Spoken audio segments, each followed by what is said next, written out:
সহকারী অধ্যাপক Pallavi degree college.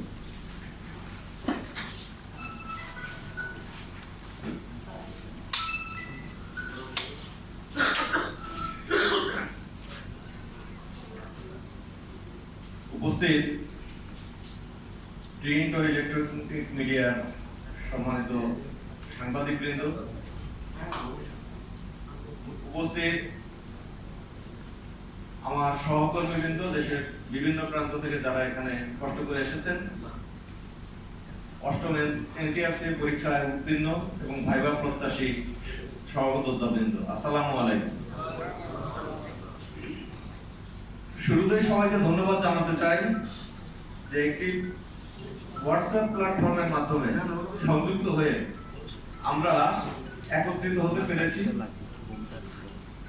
এবং আমরা দেশের বিভিন্ন জায়গায় বিচ্ছিন্ন ছিলাম। অনেকে দুই চারজনকে একে অন্যকে চিনি, অনেকে চিনিও না, কিন্তু আমরা এই যে একত্রিত হতে পারলাম, এই কথাটা আমি বলছি একটা কারণ আছে। আমাদের এখানে মোট পাস করা প্রার্থী হল 14,942 জন, অর্থাৎ অলমোস্ট 15,000। আমরা এখন 1,000-এর মতো এই প্ল্যাটফর্মে যুক্ত আছি। উপস্থিত যারা আছেন তাদের মাধ্যমে আমার অনুরোধ থাকবে, আপনারা যাকে যেখানে চেনেন, যারা পাস করেছে এই পরীক্ষায়, তাদেরকেও এই প্ল্যাটফর্মে যুক্ত করতে। কারণ আমাদের এমনও হতে পারে যে এরকম ভবিষ্যতে আরো কর্মসূচি পালন করার প্রয়োজন হতে পারে। আমরা আশা করব যে এরকম কর্মসূচি যেন ভবিষ্যতে আর পালন করা না লাগে। আজকের এই সংবাদ সম্মেলনের মাধ্যমে সরকারের কাছে যেন বার্তা পৌঁছে যায় যে আমরা ভাইভা প্রত্যাশী, আমরা ভাইভা দিয়ে নিয়মতান্ত্রিকভাবে নিয়োগ পেতে চাই। সরকার নিজেই সিদ্ধান্ত নিয়েছে, একটু আগে রুহুল আমিন সাহেব বলে গেলেন, আমি পুনরাবৃত্তি করতে চাচ্ছি না, বক্তব্য দীর্ঘায়িত করবো না বলে। সরকার নিজেই সিদ্ধান্ত নিয়েছে, আবার বিধি পরিবর্তন করেছে, পরীক্ষা নিয়েছে এবং পরীক্ষার ধরনটা কেমন ছিল আপনারা যারা পরীক্ষা দিয়েছেন সবাই জানেন, সেটা নিয়ে আমি কথা বলতে চাই না।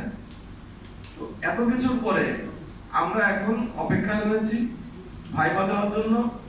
ভাইভার যেহেতু তারিখ নির্ধারিত হচ্ছে না, বিভিন্ন রকম গুঞ্জন শোনা যাচ্ছে, সেজন্য আমরা উদ্বিগ্ন। আমরা চাই অতি দ্রুত ভাইভা সম্পন্ন হোক। আমাদের মূল বক্তব্য এটাই। আমাদের আনুষ্ঠানিক বক্তব্য প্রেস রিলিজের মাধ্যমে দেওয়া হবে এবং আমাদের ইমদাদুল ইসলাম স্যার এটা পাঠ করবেন মূল বক্তব্য।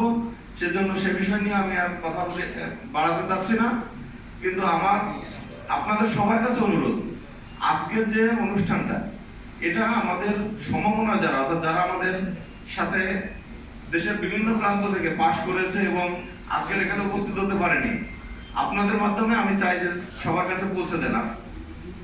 ফেসবুক গ্রুপে যদি আমরা দেই, শেয়ার করি, আমরা যে গ্রুপটাতে আমরা রয়েছি, ওই হোয়াটসঅ্যাপ গ্রুপ, শুধু আমরা যারা যুক্ত আছি তারা এটা জানতেছি।